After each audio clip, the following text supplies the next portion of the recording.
여러분 안녕하십니까. 쩐데리TV의 쩐데리입니다. 구독, 좋아요, 알람 설정까지 부탁드리겠습니다. 제가 신풍제약에 대한 얘기를 어제 말씀을 드렸죠. 어제 시간 외에서 많이 빠졌기 때문에 신풍제약을 말씀을 드렸고, 빠진 것뿐만 아니라 신풍제약의 움직임을 가지고 현재 코스닥 코스피 시장에서 제약바이오주들이 소위 말하는 좀 커플링하는 느낌으로 움직였기 때문에 그래서 좀 지켜보고자 하는 겁니다.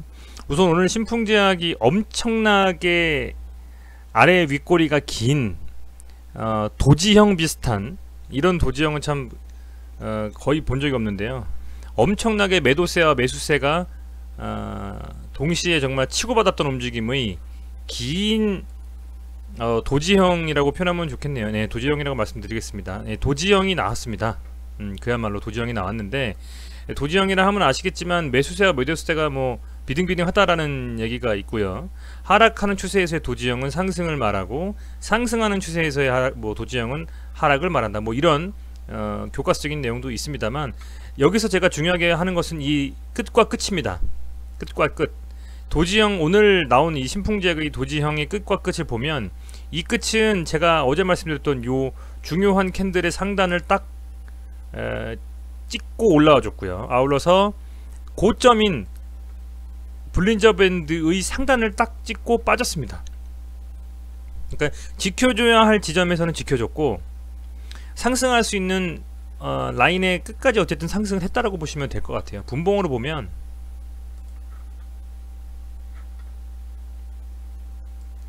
갭으로 떨어졌다가, 그죠? 갭으로 이렇게 쭉 빠져버렸다가 오늘 이렇게 보시면 이런 게 참 재밌죠. 전 항상 이런 걸 좀 많이 보는데,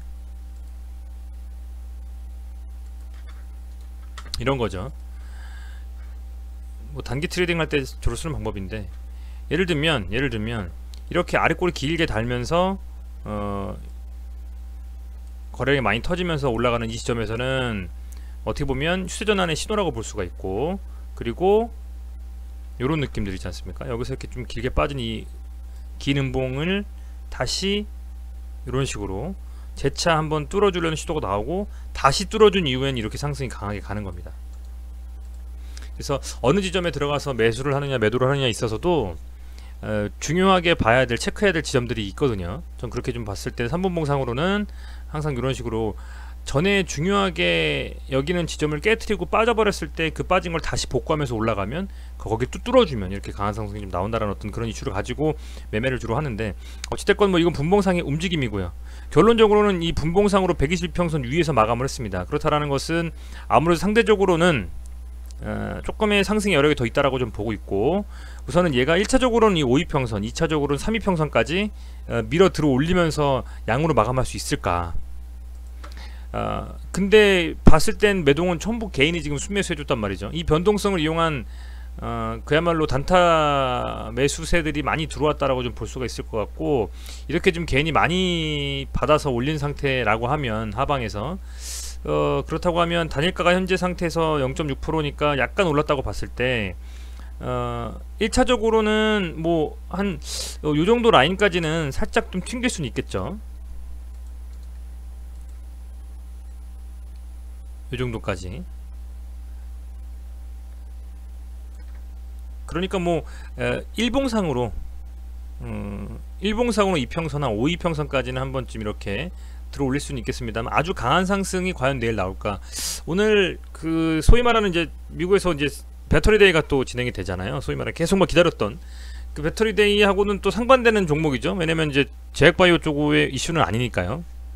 그쪽에 좀 이슈가 좀 쏠릴 가능성이 좀 있는데, 그런 상황에서 이 신풍제약이 내일 만약에 시장이 전체적으로 그럼에도 불구하고 다 빠지면 이슈를 한 몸에 받고 갈 것 같습니다만, 그게 아니고 이슈가 좀 분산돼서 여러 종목들로 좀 가고 상승하는 종목들도 생기면서 좀 기술적 반등의 움직임이 나온다면, 내일의 신풍제약은 강하게 가기보다는 살짝 반등하는 움직임이 나와주면서 상승을 하는 것처럼 움직였다가 좀 밀리면서 가지 않을까. 그런데 그런 예측과는 다르게 뭐 상승을 할 수도 있는 거고요. 그런데 중요한 거는 이 캔들이 하단이 깨지지 않아야 된다. 여기 보면 요 강하게 좀 양봉 세워졌던 요 캔들이 하단을 깨지 않으면서 이게 더 상승할 게 아니라면 최소한 조정이 나오면서 좀 시간을 끌 거라면 이 캔들의 하단을 깨지 않아야 된다는 말씀을 드립니다.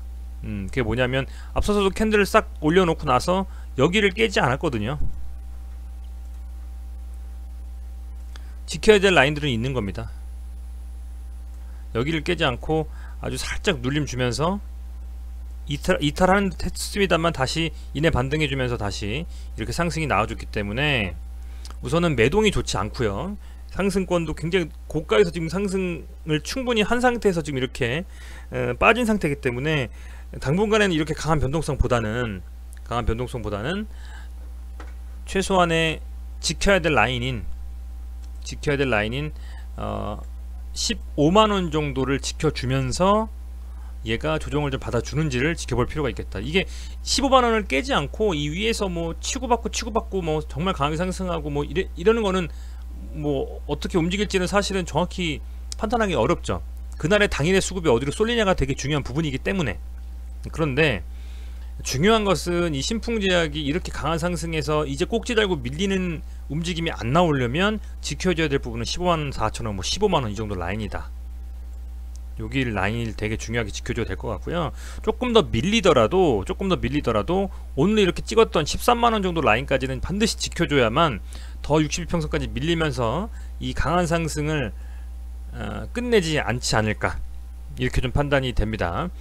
우선 신풍제약에 대한 뭐 이슈에 대한 것들은 뭐 더 주주분들이 많이 아실 거고요. 요즘에는 이 개인 투자자분들이 뭐 신풍제약이 MSCI 편입이 되니 뭐 패시브 자금들이 들어와 가지고 외인들이 지속적으로 좀 사주고 뭐 이런 어떤 그런 거에 대한 어떤 이슈를 확인하시기보다는 오늘 장 초반에 신풍제약 들썩들썩하네, 갈 것 같네, 그러면 사고 보는 경우들도 많거든요.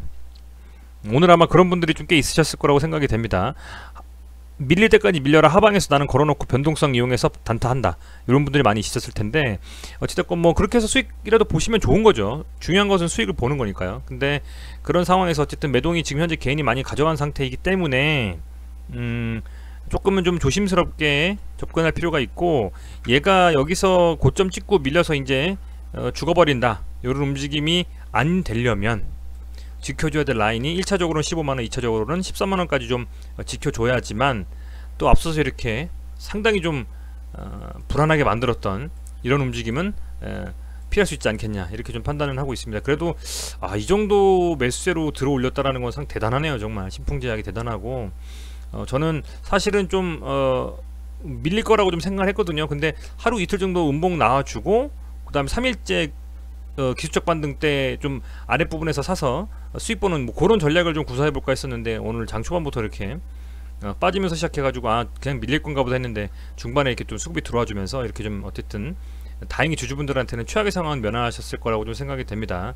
그렇지만 앞서 말씀드린 것처럼 다만 위로 폭발적으로 상승하거나 하락하거나 뭐 그런 게 나올 수도 있고 안 나올 수도 있지만, 중요한 것은 이 지지해주는 지지 라인이 깨지지 않으면서 버텨줘야 된다. 그래야지 재차 상승이 더 가능하다는 말씀을 꼭 좀 드리고 싶습니다. 한 15만원과 13만원 정도 라인을 지켜주면서 가져야만 한다라는 부분, 그런 부분들을 좀 유심히 살펴보신다면 향후 좀 매매하시는데 좋지 않을까 좀 생각이 들고요. 오히려 자금만 있다라고 하면 최근 시장은 가는 종목들만 가기 때문에 상당히 매매하기는 괜찮은 시장일 수도 있거든요. 단기 트레이딩 하기에는. 근데 저 역시도 자금이 조금 묶여 있기 때문에 그런 상태에서 좀 신규 자금으로 투입해서 매매하기가 용이하지가 않았습니다. 그래서 좀 아쉽지만 어찌됐건 신풍제약 오늘 매매하셔가지고 혹시라도 단기로 수익 보신 분들은 축하드리고요. 고점에서 물리신 분들은 반등에 대한 욕심을 크게 부리기보다는 나스닥 신풍제약 말고도 다른 종목들 코스닥 코스피 많거든요. 그래서 조금은 오히려 반등이 좀 나아줄 때 현금 비중을 좀 높이면서 조금 혹여라도 조금 손실 보더라도요, 뭐 10% 이상 손실이 아니라면 조금은 현금화 시키면서 이렇게 느긋하게 좀 현금 가지고 추석을 좀 지낼 수 있게 그렇게 하시는 게 어떨까, 이런 생각을 좀 조심스럽게 좀 들어봅니다. 어찌됐건 오늘 주주분들 아주 심하게 안 빠진 거 참 다행이라고 생각을 하고, 앞서 말씀드린 지지 라인을 좀 지켜주시는지 지켜보시면서, 그러면서 그리고 반등 나온다면 그때는 조금 비중을 줄이면서 그렇게 리스크 해지하면서 좀 움직이는 게 좋겠다라는 말씀을 드리겠습니다. 네, 다시 한번 시청해주셔서 감사드리고요. 내일 시장은 좀 반등이 나와줬으면 하는데 어떻게 될지 오늘 외국 시장, 그러니까 S&P, 뭐 다우, 나스닥 좀 지켜보시면서 보시면 좋을 것 같고, 내일 오전에 나스닥 선물지수도 한번 살펴보시면서, 그리고 오전 호가에 어느 종목군에 수급이 좀 쏠리는지 이런 부분들도 보신다면 내일은 그래도 좀 해볼만한 시장이 나오지 않을까 이렇게 좀 기대를 하고 있습니다. 네, 어쨌든 뭐 계속 상승할 수만은 없고요. 코로나19를 같이 겪으신 투자자분들이라면 이 정도 조정은 좀 가볍게 넘길 수 있지 않냐 이렇게 좀 생각을 해보고 힘내시길 좀 바라겠습니다. 네, 고맙습니다.